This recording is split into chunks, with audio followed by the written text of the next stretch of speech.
À cet effet, il a abordé les points suivants. Le point concernant le renforcement institutionnel et organisationnel, le développement du partenariat et la transformation du monde rural sur différents niveaux, financiers, culturels et sociaux.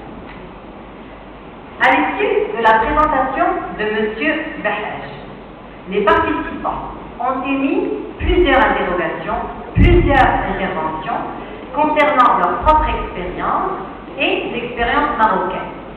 Alors bien sûr, ce débat a soulevé de façon générale et il a mis en exergue les similitudes et la similitude des contraintes qui existent chez les femmes rurales, des contraintes sociales, culturelles, économiques, juridiques et financières.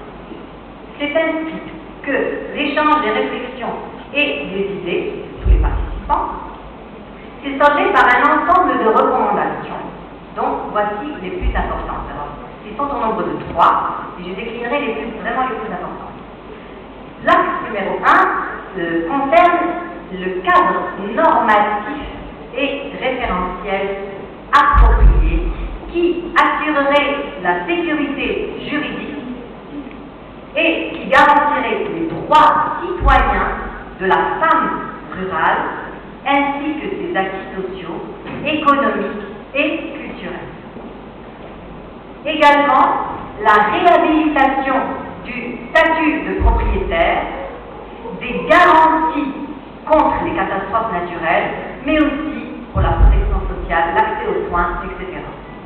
Enfin, mettre en place des garanties pour le libre accès des marchés, commerce intérieur, mais aussi commerce extérieur, grâce à ce qu'on appelle l'approche filière et chaîne de valeur. Ça, c'est l'axe numéro 1. L'axe numéro 2, c'est bâtir le partenariat et développer un cadre institutionnel des réseaux sur des bases fondamentales.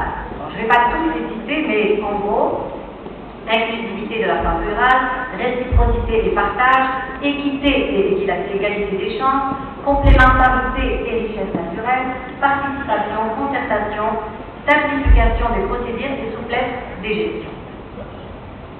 Alors bien sûr, cela suppose qu'il faut créer des plateformes institutionnelles pour associer la femme rurale aux prises de décision. Ça a été relevé plusieurs fois.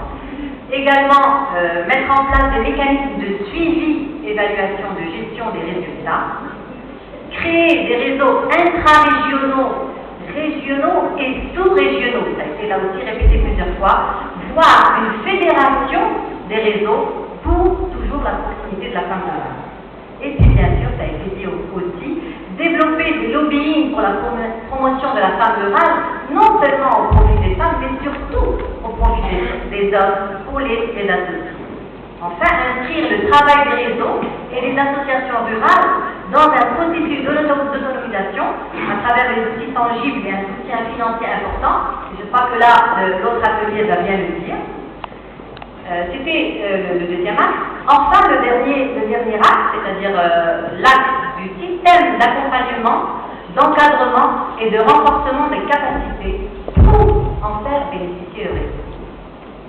Pour cela, créer des centres de conseil, d'orientation, d'information, toujours bien sûr au profit de la femme rurale, avec des outils pédagogiques appropriés.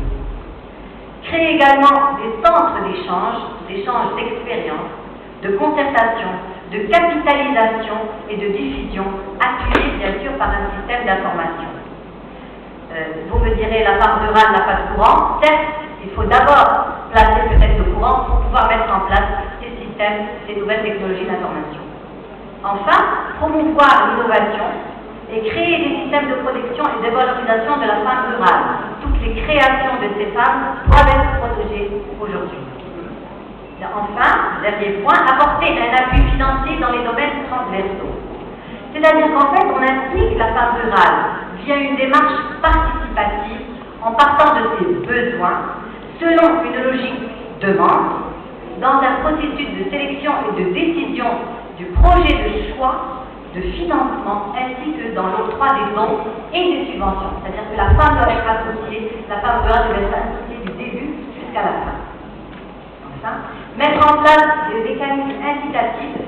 financement, à l'instar du Fonds de développement agricole, des caisses de financement de bonification, taux d'intérêt, qui favorisent non pas l'assistanat, mais partenariat. Et en final, intensifier les programmes de formation dans le cadre d'une stratégie conçue pour des réseaux, toujours pour permettre à la femme rurale une appropriation du programme. Ce cadre-là va faire valoir les talents de la femme rurale, le diversifier. Des femmes entreprises couronnées, éventuellement, ça a été proposé, par des distinctions. Un prix, par exemple, qui serait remis annuellement à la femme rurale. Et enfin, le dernier point qui est quand même très important, se constituer en coalition pour faire du plaidoyer de la cause de la femme rurale. Nous avons terminé notre atelier par une intervention d'une femme irakienne qui nous a lu un poème merveilleux et j'espère que en plénière on pourra le faire parce qu'il nous a tous émus et il nous a tous aidés. Je vous remercie.